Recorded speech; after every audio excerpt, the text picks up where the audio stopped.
Hello. So, chapter 15, Herr Christian. So, this is more narrative progression because we're going to meet a new character and always on with new leads and new characters. So, here we are, the next one, chapter 15. Let's give it a go. Chapter 15. Herr Christian. Several days pass in which my main activity seems to be feeding and emptying the heater. Now I'm rugged up and off to the station. Near the entrance, there's a photographer's studio. I always look in the window at the prints on display to see the locals as they want to be seen. There are bald babies with ribbons around their heads. There's a wedding shot with the bride on a motorbike like a package deal. There's a young man with a mullet haircut, holding proudly onto his girlfriend as if he just caught her. So, we've got personification from the very first line, haven't we? Feeding and emptying the heater, personifying the heater of the apartment, the flat. And then off she goes, rugged up to the station to meet this new person. And we've got, I don't know, absurd list, haven't we, really? Bald babies. I don't know, just funny, isn't it? It's plosive alliteration there. Sorry. I don't know if it's just been sitting in this room all day, but it's just funny. Bald babies. It's kind of pathos, I suppose, like everything else. Yeah, it's just a list. Sorry, it's just a really funny image.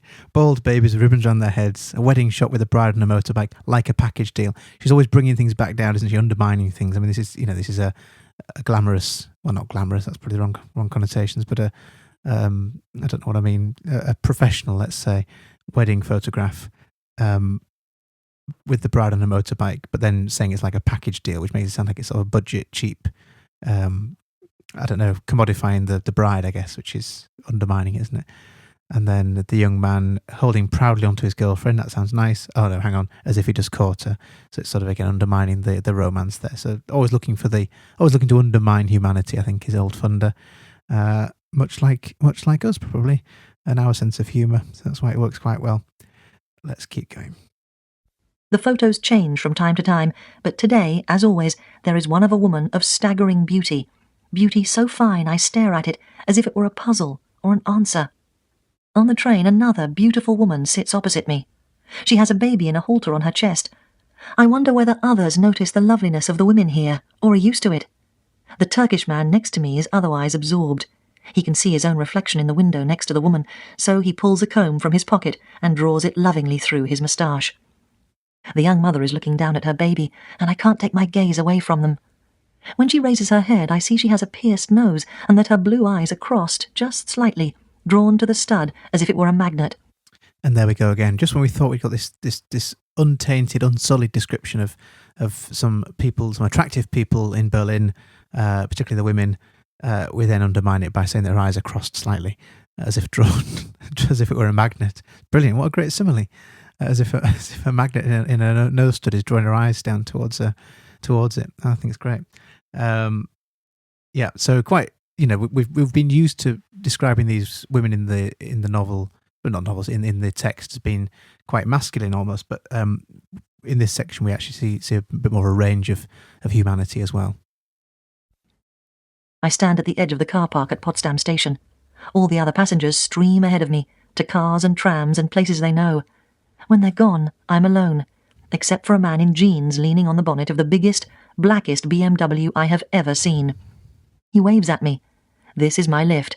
This is my latest Stasi man. Herr Christian. Hang on a second.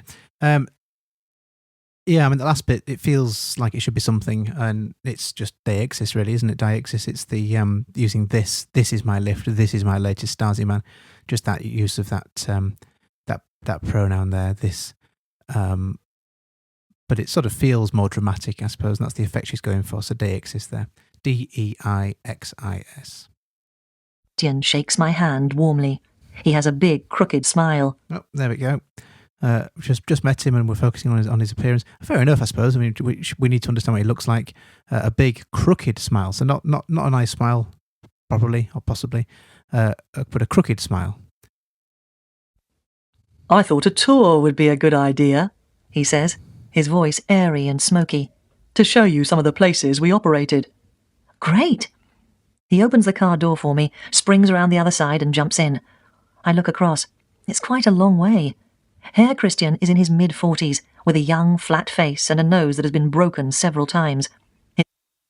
Again, picking up on the flaws, isn't she? So looking at the nose that's been broken. And this is prolepsis. It foreshadows what has happened to him. We learn he's a boxer, or he spent some time boxing, so we know that this sort of seeds the idea of his fighting background.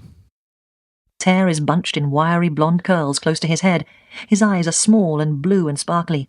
He looks straight at me, smiling his lopsided smile like a gangster or an angel.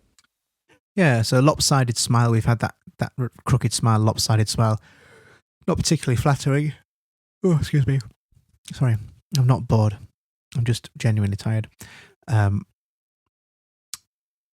Yeah, so lopsided smile. We've got unflattering, isn't it, I suppose?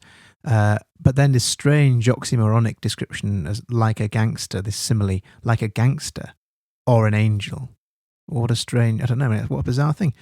I can sort of see it being a gangster, but I can't imagine what an angel smiling at me would look like. So it's an interesting description she gives, and quite a startling one that forces us to question how he appears. But just it's typical Funder, isn't it, in that way that she builds those contrasts. "Let's go," he says, and I notice he lisps. Oh, he lisps, does he? Okay, so we've got another impediment, another flaw. So she's quite keen to point out as well. He puts his sunglasses on and turns the ignition. The machine coasts the roads like a cruiser. He handles it lightly, more like a boy with a toy than a man with a vast black asset. We drive through the streets of Potsdam, over cobbles we don't feel, and past grand buildings in various states of disrepair. The windows are dark, and no one can see us in here. We pull up in front of a well-kept yellow mansion with white lintels and a hedge garden. This, he says, was the coding villa. Herr Christian used to work here, encoding transcripts of telephone conversations intercepted from car phones and police walkie-talkies in the West. They'd come in by telex, and we'd turn them into code and send them on to Berlin, he chuckles. We'd encode every last thing that was said, including, ja, guten Tag, and what they had for lunch. In Berlin, they had to know everything. Mind you, we did catch a lot of Western politicians talking among themselves, too. We depart from the curb. The plane trees along the streets are bare, with mottled trunks and limbs ending in clotted stumps. Just out of interest, I wonder if your copy has the same spelling of plane as mine does. Mine's Plane, which I wonder if it's a mistake. You'd assume it was Plain, wouldn't you? Plane. Anyway, it doesn't matter. Let's move on. They make spirit patterns of light and dark over the bonnet. Herr Christian is chatty and at ease. He has a sense of fun about what he did with the Stasi. He talks to me like a co-conspirator. I was never very ideological, he says. We leave Potsdam city behind us and sail down a freeway. We are gaining on a frog-green Trabi with black-tinted windows and a smoking exhaust. Written across the boot in crinkle-cut neon-pink letters is the message, I am your worst nightmare. We laugh as we pass it. When Herr Christian was 19 and doing his military service, he was summoned to a special room for an interview. I wondered what I'd done wrong, he says. The man inside was wearing a suit and smoking Western cigarettes, and he asked Herr Christian what he wanted to do with his life. Box with the club Dynamo, Herr Christian said. Dynamo was the sporting club of the armed forces and the Stasi. The man got him to sign an undertaking to work for the Stasi. It wasn't a problem for me, he says. I thought it might lead to a bit of adventure. A car accident later ended his boxing career, but he stayed with the firm. I've always had an acute sense of duty to obey the law, he says, and I thought it was the right thing to do. We pull off the freeway down a disused road. The forest on either side is tall, dark pines, all the same height, and planted in rows. The car dips up and over the road like a boat until we reach a fence with a keep out sign on it. Herr Christian drives straight in. We come to what looks like a mound of earth. There are outbuildings scattered around. He turns to me and his leather jacket makes a sticky noise on the leather seats. This was the bunker for the leading cadre of the Potsdam Stasi in the event of a nuclear catastrophe, he says. I guarded it for a while. The entrance was in one of those buildings. He points to a grey fibro-cement hut, and you walk down steps to a huge concrete complex under the ground. When they built it, they had to move tons and tons of earth in trucks disguised as animal transports and dump it far away. The bunker had everything you can imagine inside it. Food and medicine and sleeping quarters, communications equipment, table tennis, the lot. There were many bunkers in the GDR for the Stasi to save themselves in and repopulate the earth, if they remembered to take any women with them. Sorry about that, just dropped my phone. All together now, what technique have we got here? All together now. We've got an asyndetic list, haven't we? That's exciting. So we've got food, medicine, sleeping quarters, communications equipment, the table tennis, lots of things. Asyndetic list. So I'm just trying to wake myself up a little bit. It's not working because it shows just how wide-reaching and effective the Stasi were at that time. And then brings it back down again with the sort of gently mocking the Stasi by saying if they remember to take any women with them, which of course just reminds us and makes fun of the fact that it was very male-dominated and exclusive men in the Stasi, as we knew from previous chapters. A policeman in green uniform comes towards us. He is young and clean-shaven and has an Alsatian dog on a lead. "What business do you have here?" he asks. Herr Christian tells him he used to guard this place when it was a Stasi bunker. "I wouldn't know anything about that," he says. "This is federal property and I must ask you to leave." In the car, Herr Christian asks, "I wonder what they are using it for now." Instead of going back the way we came to the freeway, he manoeuvres the car along a series of muddy tracks through the pines. At several points, there's a break in the trees, and I see where the wall used to be. A strip which is now a sandy gash in the forest, with earth-moving equipment on it, and old guard towers covered in graffiti. I ask him what he does for a living these days. "I'm a private detective," he says self-consciously. "Yep, I'm pretty much doing the same job as I did back then, in this, my second life." "But how's business?" "Not so great, actually," he says. "The jobs don't come in as regularly as I'd like, and many of them are the kinds of jobs," he coughs a little, "that I don't take." He looks across at me under his eyebrows. "What kind is that?" "Marriage work," he says, turning back to the track. "I won't touch it. Where one spouse suspects another of having an affair and wants them tailed." He lights a cigarette from a soft pack of Stuyvesant and drags deeply. "When I was first with the Stasi, I was married, but we weren't happy, and I fell in love with one of my son's teachers. We began an affair. I confided in my best friend, but he turned out to have what you might call an overdeveloped sense of loyalty, and he told them at work. They locked me up in solitary for 3 days. Then they demoted me to working on a building site for a year. My supervisor said, 'Anyone can have an affair, but everything must be reported.'" The Stasi could not bear it that one of their own had something in his life that they didn't know about. But Herr Christian, it seems, has always known that some things are private. Just a quick point there about the fact that this is Funda giving her opinion here and presenting her opinion as fact. This isn't, what's it called, Herr what's his face? Herr Christian.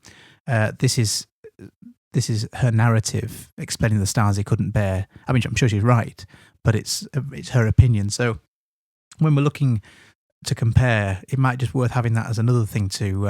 I know I keep saying this about literally everything, but it depends on the angle that you're going to take. But you might want to have a look at that as the way that she blends dialogue and direct speech and reported speech with her own opinions and packages it up as fact. He exhales 2 streams of smoke from his nostrils into the blackness of the car. "I was scared, when I worked on that building site. I knew so much from having been in the coding centre that I thought they'd come after me. I was scared I'd suffer some traffic accident or a mishap at work, or that in some other way a sentence would be carried out." He shakes his head. "I just won't do marriage work. It's beneath my dignity." After his stint on the building site, and after he had married his new love, Herr Christian was accepted back into the fold and put on duty as a covert security officer on Stasi buildings. "Now, we should be right near where I did most of my work," he says. "The rest stop Mickendorf." We emerge from the neat, sad forest and travel along the freeway to an ordinary-looking truck stop. The neat, sad forest, you say? Ah, well, that's a strange thing, isn't it? So personifying the forest as being, well, both neat and particularly sad, but it's a strangely oxymoronic reference, and it doesn't make much sense, really, although it forces us to think about it in a different way, which is what she tends to go for, isn't it? So we're now thinking, how can the forest be neat? Well, of course, it's neat in the sense that it's been maintained, I suppose, and been cut back and organised in the way that and there has been. But sad is an interesting word to use to describe a forest. I guess it's no longer being used. It's no longer a thoroughfare. It's sort of this sort of secret, dingy, abandoned sort of place, which has that sadness. So yeah, personification, oxymoron there, working together in perfect harmony. The main building is 2 stories of grey concrete with a cafe underneath. It was the last stop on the freeway before cars from the west entered West Berlin. It is still in use, the old Bowsers standing bent-elbowed out in front beside 2 new pink phone boxes from Deutsche Telekom. Now, I had to look this up because when I first read this, I assumed that Bowsers referred to guards or security personnel at first, but that might have been me thinking of Mario. I don't know, Mario World from my youth. But no, it's Australian slang, would you believe? It's Australian slang for petrol pumps. There you go. So those are the things standing bent elbowed out in front. It makes more sense over the page when we learned that they had cameras in the petrol pumps, in the Bowsers. So that's what they are. We get out and walk around on the gravel. Herr Christian pushes his glasses on top of his head and lights another cigarette. In my day, we had this place completely under surveillance. That room over the top there, he says, pointing to some dark dormer windows, was occupied day and night. And from it we had an overview of everything that happened here, of all the vehicles passing from east to west. It was top secret. The petrol station attendants were mainly informers, but not even they knew what went on up there. We always had at least 2 people in civilian clothes around for observations on the ground. That was my job. I'd have a recording device in my pocket, or if I was in a car, I would have cameras in the headlights. We had eavesdropping equipment that could catch the conversations in the vehicles. There was a camera in that Bowser there, he points to the petrol pump, which I could operate remotely to get a close-up shot of someone if I was standing in the background. We had it pretty much covered. So there you are. So I needn't have bothered. She explains it for us anyway, doesn't she? But, you're welcome. It's no problem. Herr Christian's job here was to hunt out the cars which might have stowaway East Germans in them trying to escape. We walk around the rest stop to the other side. The sky is the same colour as the concrete. We are sandwiched in grey. Oh, lovely. What a nice metaphor. Sandwiched in grey. It sort of typifies that East German GDR kind of colour scheme, doesn't it? Very beige, greys, flat colours. And so it's sort of, it kind of echoes the same colour palette that we've met elsewhere in the book. The tip of my nose and my earlobes are starting to pulse with cold. People smuggling to the west was a business run by criminals, really. They'd take huge sums of money from the poor souls they were smuggling after they got them through, something like 20,000 West marks. Or they'd make them pay earlier with family heirlooms or stamp collections. The western car would pull off at a spot along the transit route, and the easterners would meet it, pay over and get in. I saw some terrible things. People would drug their children and put them in the boot. I opened a boot once and found a woman with her child inside. Because I was in civilian clothes, they thought that I was with the smuggling organisation. I remember the joy on their faces for the instant they thought they were in freedom. He stubs out his cigarette and puts his hands in the pockets of his jacket, shoulders hunched against the grey air. I have to say that was bitter, because I am a sensitive man. But I'm also a stickler for the law, and I thought that what they were doing was wrong, and I'd been brought up to think that from my earliest kindergarten days. What would have happened to them? We took them to remand at Potsdam. Then they would have been convicted. They usually got 1.5 to 2 years. That was the law. There were parts of it that were fun, though, he says, his breath like more smoke in this cold. That description of his breath being like smoke in the cold is quite... It's a bit like when she was talking to Julia in the kitchen and bringing us back to the present by just reminding us about the colour of the curtains or the look on Julia's face or whatever it might be. And here it's the same effect. We've sort of been snapped out of the narrative and brought back to the present. But there's something quite cinematic about it, I think. It's almost like, I don't know, like it's sort of, this is how it feels more like a fiction piece to me, because it has that cinematic feel in the sense that it's almost like camera angles, and it's like it's cutting from the story back to the narrator telling the story. So it has this sort of cinematic feel. Now that might just be me and the way I visualize this as I'm reading it, but it definitely has. She has a sort of cinematic sensibility to the way she writes. I think I had the only job in the world where I got to go into a warehouse each morning and decide, who will I be today? He laughs. I got to choose a disguise. Sometimes I'd be a park ranger, that was a green uniform, sometimes a garbage collector in overalls, or someone come to repair the wiring. I really liked being a Western tourist because the clothes were much better quality, real leather gloves, and I got to drive a Mercedes or at least a VW Golf. We walk back to the BMW and he clicks it awake. But do you know what was best? He asks, turning to me. Best of all, he gives me a mock punch on the shoulder, was when I'd dress up as a blind man. So just a quick reference to that, the way that he clicks the car awake. Now, she's not focused as much on his appearance as she has on some of the other characters, particularly the female character she seems to really lay into with her descriptions, not always in a flattering way. In fact, very rarely in a flattering way. But here she's more interested in his car. So clicks it away, sort of personifying the car. Not much we can do with it, really. That's just her trying to, I think, just bring details to life. And I think it just adds that sense of the figurative detail in the book helps to do that and helps to immerse the reader. And it does read very much like a novel. I know I'm saying the same things over and over again, but obviously these are similar techniques, all for a very similar effect for the whole thing. So when you're comparing, it's useful to know where to bring these all back to, and if essentially that is what she's trying to do with this. I'd have the cane, the glasses, the armband with 3 dots. Sometimes I'd even get a girl as a guide on my arm. I'd have to remember to take my watch off, though. He looks around this barren place, enjoying the memory of work well done. A car passes. We are just 2 small figures climbing into a large car at a petrol station. Yes, he says, being a blind man is the best way to observe people. He chortles, pushes his dark glasses over his eyes, and starts the engine of his huge black machine. So we've got that list of things that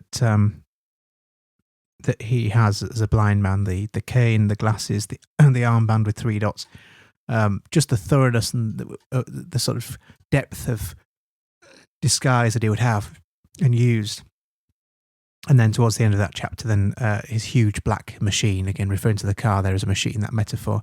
So not a great deal. It's another chapter where it's mainly dialogue and mainly meeting somebody else. It serves purely as more information, more data, and it sort of, I don't know, it doesn't really move the narrative forward too much, although we are gleaning bits of information about the Stasi.